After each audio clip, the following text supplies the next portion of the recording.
अस्सलाम वालेकुम everyone, welcome to another video. मेरा नाम उमर फ़ारूक है और मैं मैनेजिंग डायरेक्टर हूँ अलेवान ग्रुप का, और आप देख रहे हैं अलेवान ग्रुप का ऑफिशियल यूट्यूब चैनल।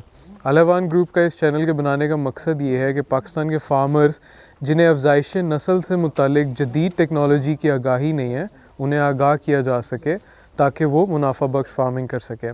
26 नवंबर को जो ट्रायल स्टार्ट किया गया था एम्ब्रियो ट्रांसफ़र का, ओवम पिकअप की जो वीडियो मैंने अपलोड की थी, उसका एम्ब्रियो ट्रांसफ़र हो चुका था और आज हम लोग प्रेगनेंसी डायग्नोसिस के लिए फैसलाबाद आए हैं। साइयां वाला इंटरचेंज पे जो हमारा रिसिपिएंट सेंटर है, चेक करेंगे कि जिन रिसिपिएंट्स के अंदर हमने एम्ब्रियोज रखे थे उनमें से कितनी प्रेग्नेंट हैं और कितनी एम्प्टी।